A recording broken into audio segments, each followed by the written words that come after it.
What's up, everybody?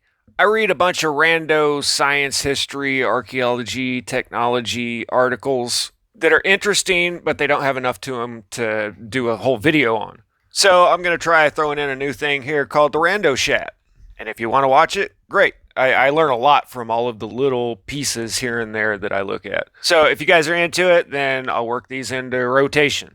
First up, 476,000-year-old ancient woodworking discovery rewrites human history. That's like 11 bazillion and one.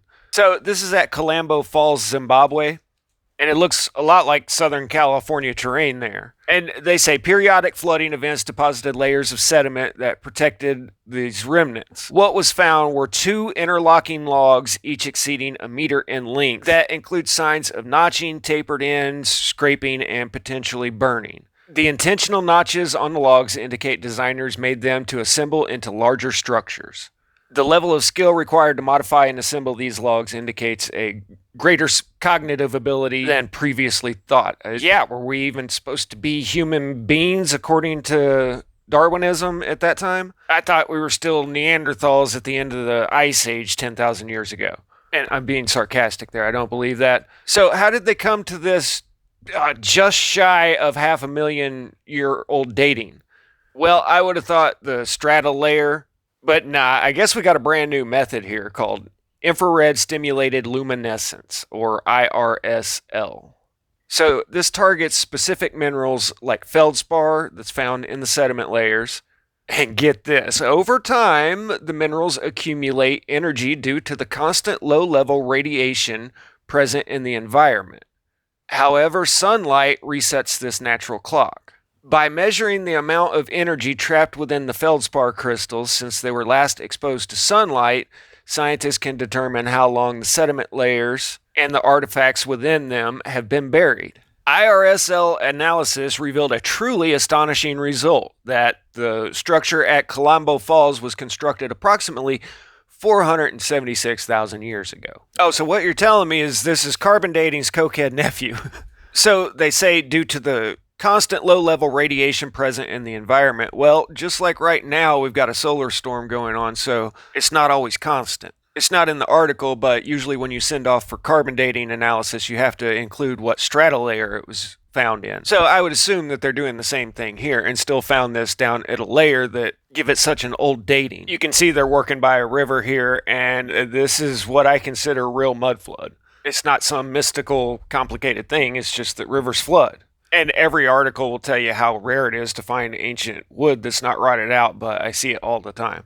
So you get some hard rains, the rivers flood, people live right next to the river, you find the remains of their houses. But another huge assumption that they're making with their dating, even on the strata layers, is that that river's been there for 500,000 years, basically in the same condition it is now. And I think this about all desert areas, but what, are you saying it's been a desert for 500,000 years there? It seems like you'd have 500,000 years of organic matter buildup, which would probably make it some fertile soil. We know that there was the Green Sahara period, and they date this at 5,000 plus years ago, but I think it could have been way, way sooner. But rock art can be found all over Africa, including in the Sahara, that shows wildlife that can't survive there now. A lot of them savanna type creatures. Giraffes, monkeys, elephants, and I even found this one where they're riding horseback. Now, officially they say the first people to do that was about 6,000 years ago in the Baltic region. But if this place turned into a desert 5,000 years ago, well then it seems like horseback riding was pretty common back in that day. They even have drawings of longhorn cattle, which I'm sure they'd say they were hunting wild cattle.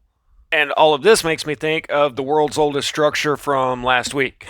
We've gone from 75,000 to 475,000 in this last week.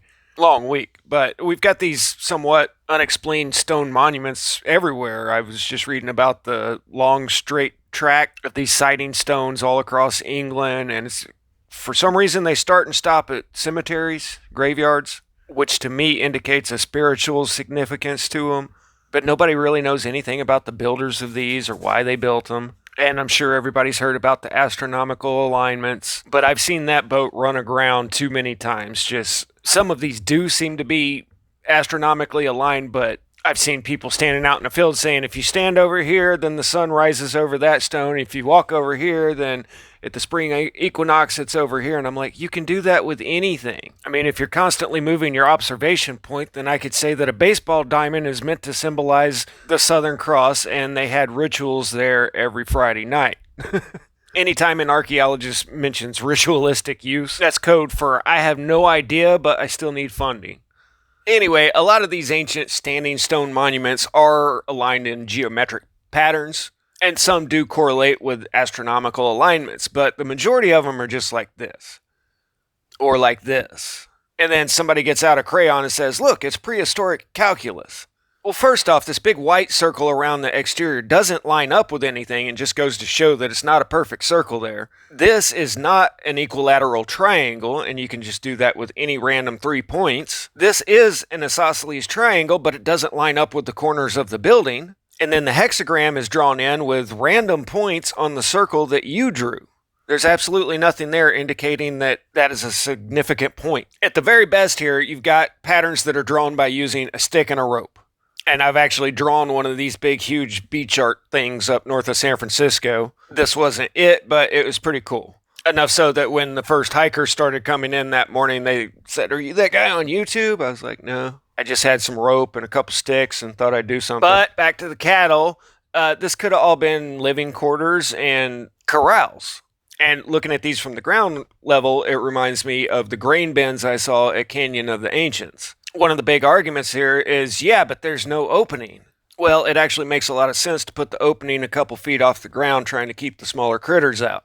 And if you look around at enough of these, then you find that, yeah, they do have openings that are not all the way down to the ground. And yeah, you're not going to get any longhorn cattle through that opening, but if you're living in an area where there's not even trees around to make a gate, then who knows, you might be spending your whole day bringing grass to your cattle in the pens. And I was trying to be a little more rando than that, but that was just a bunch of stuff that all tied together. Next up is this hammer that was found completely encased in stone, known as the London Hammer. It was found near London, Texas, in 1934. They performed radiocarbon dating on it, and the results showed inconclusive dates ranging from the present to 700 years ago. Once again, all these dating methods are scientism in my mind. Europeans had been in Texas for 300-400 years by 1934, and I'm yet to see any evidence whatsoever that Native Americans were using steel.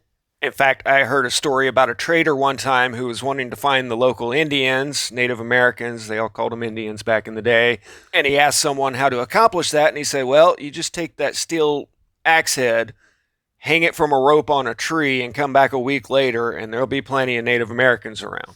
He did it, and it actually worked. Anyway, that doesn't mean that thousands of years ago people didn't know what steel was and could have been using it in Texas.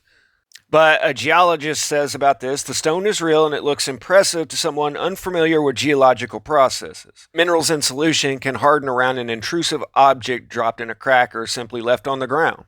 So he's kind of backing up what the radiocarbon dating said, that this is within the last 700 years, and it could be. This is a cowboy boot, also found in Texas, and someone tracked down the manufacturer of this, and it was mid-1800s, and it's got a completely fossilized leg in it. And I've used this as an example several times to show that fossilization doesn't take millions of years like they tell you.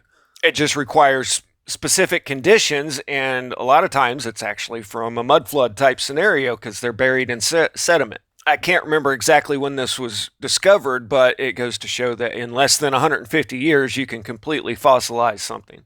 So this hammer could actually be from within the last few hundred years, but I've seen and heard about objects. There's one in particular I was trying to find. Aha, okay, I did find it. The 300 million year old wheel and anomalous ancient tracks across the world. So this ancient wheel was found in a coal mine at a depth of 900 meters.